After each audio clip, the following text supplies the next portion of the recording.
It would seem that power creep is at an all-time high in the gacha space. We're not really going to deep dive on what the complaints are, but we are going to talk about what power creep looks like in these games, and how it's actually more necessary than you might think.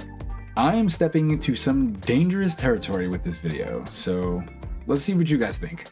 Power creep, a term I've heard more complaints about now than ever before. Power creep in games is when updates to the game introduce new units that leave the old units underpowered or, in some cases, completely useless. The simplest example I could think of is here, where we have one monster in Yu-Gi-Oh! That has 1500 attack. If they happen to introduce another monster where all things remain equal, except this one has 1600 attack, why the f would you ever use the first one? It leaves our friendly little alligator underpowered and essentially useless. Obviously, it's not a perfect example. Gacha games are far more convoluted than that, and have such a complex system of power that it's not as simple as just comparing attack, but it gets the point across. So for this video, I'm going to focus mostly on Genshin, but first we have to agree on something. Games like Genshin, ZZZ, Star Rail, and all the other gacha games where they're constantly being updated, they have to add more challenging features over time. And if you're not sure if you agree with that, let me explain. These games are designed to tickle that little dopamine sensor in our brain that makes us feel good. Dopamine is triggered by a sense of accomplishment and progress. These games do a killer job at that by pretty much just having easily upgradable characters. It's so simple to just spend a few resources to see your character's stats go up and have it trigger that little response in our monkey brains that make us want to continue investing in those characters. Because big number equal better number, right? Now what happens when we eventually invest a lot of time into upgrading these characters to max them out? The content gets easier. And what happens when a game is too easy? You lose interest in playing. And eventually that's a place we'd all be in pretty early on if they never added more difficult content as time progressed. We've all been in the position where we're forced to play a game that we're really good at with a younger cousin or a sibling, right? What happens there? You beat the shit out of them and it's not even fun for you. Yeah, maybe it's nice dusting them in Mario Kart because they made fun of your big eyebrows at dinner or something, but revenge is a whole different brain system. Moral of the story, we feel most engaged in a game when an optimal level of challenge is met with an optimal level of success. And over time, since your newly beefed up characters would eventually beat the snot out of the current difficulty level, that difficulty level would eventually have to increase to keep you as a player engaged. Otherwise, you'd probably just play another game. Okay, so we need more challenging content over time. Great. But now we've entered a little bit of a feedback loop. If you're continually upgrading your characters, which leads to newer, more challenging content, then in order to beat the new challenging content, you would have to further upgrade your characters. And so we've landed on the circle of life that these games rely on to keep you playing long term. And let me be clear, I don't think there's a problem with this philosophy on its own. The problem only comes when it seems like the only way you could further upgrade your characters is by spending money. We're gonna go for a little bit of a ride here, but stay with me, it'll make sense in the end.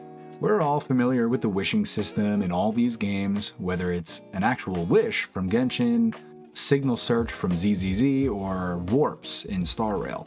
This is how you get all the characters that you know and love. And we're gonna focus on Genshin for this bit. Imagine, take yourself back. It's 2022, you saved up a bunch of Primo Gems, you're making some wishes, and you're pumped because you finally got the new character that you've anticipated for a while. You level them up, they become one of the strongest characters in your account, and all is dandy and good. Until that new content we were talking about rears its tiny little head from around the bushes. Now, the content is harder. Now, your character isn't as strong as it once was. Now, you need to upgrade that character further than before. But how do you do that if they're already maxed out? Well, constellations and signature weapons, of course.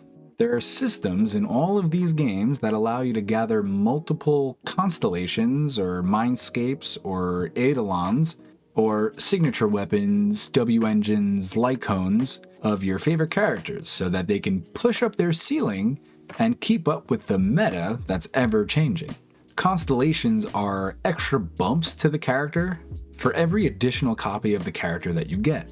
Signature weapons are available at the same time the character is, and it's usually their best possible weapon. Once you've spent all your resources maxing out their character level and their talents and their artifacts, these are pretty much the last things you can do to make them even better than they were. Alright, let's consolidate. We agree. Over time, the game needs more challenging content. We also understand that there are a couple of ways that you can further upgrade your character once they've been maxed out. Now, we get to power creep. And we're going to use arbitrary numbers here to make a point, but this is where we bring it all together. You get a character. Say you get Ganyu from before. We can all agree that she's a good character, especially when she came out years ago. Say that at the time, she was, on average, an 8 out of 10 in terms of strength. She could handle a good amount of content, and difficult stuff too. Not so good that it was too easy, but also not so bad that it was undoable. You're happy, everything's fine, and for a few months this remains true. But then, new content comes out that proves to be a bit more difficult than before. And yes, obviously I'm talking about the Spiral Abyss. Anyone who plays this game is no stranger to the fact that the Abyss has been getting tougher and tougher with each update.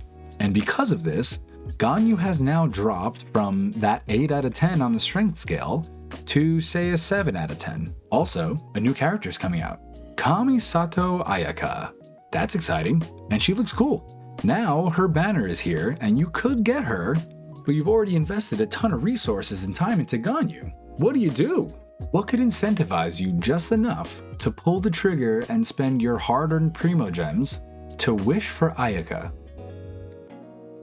Well, the rumor that she's more powerful than Ganyu would do it, don't you think? With this more difficult content, your Ganyu is now a 7 out of 10 in strength, but Ayaka is looking like she's gonna be an 8 out of 10. There wouldn't be any logical reason for you to wish for a character that's the same level of strength as one that you already have, especially since you've already maxed them out. Ganyu's done. You've built her. No more resource spending. If Ayaka was also a 7 out of 10 in strength, it would feel like a massive waste of time and resources to wish for her and build her up just to clear the same exact amount of content as the character you already have. So besides just looking cool, they would have to make her just slightly more powerful to build any sort of real interest in getting her. But what happens if you really love Ganyu and you don't necessarily want to replace her? Well, her banner will repeat at some point in the near future, and you could either get her next constellation or her weapon. And on average, one of these is just enough to keep up with the inflation of power in the market. This is called vertical investment. That next constellation might bring Ganyu up to an 8 out of 10 to keep up with the base level of the new characters. And think about it. If presented with the option to spend a ton of resources to wish for a 7 out of 10 or weaker character to replace your existing 7 out of 10 character, you'd probably rather just get a constellation to bring your old character to 8 out of 10. Or, if constellations weren't available, you'd obviously just spend some Primo Gems to get the new, stronger 8 out of 10 character. Now, obviously, the two best options are these two right here. Spend some Primo Gems to bring your old character to 8 out of 10, or spend the same amount of Primo Gems to build a shiny, brand new 8 out of 10 character. Either way, you're getting an 8 out of 10. And that seems fair to me. This honestly seems like a pretty well thought out system to maintain relevance for both old and new characters, while also incentivizing spending the Primo Gems that you build up while playing the game. Obviously, this doesn't come without its flaws.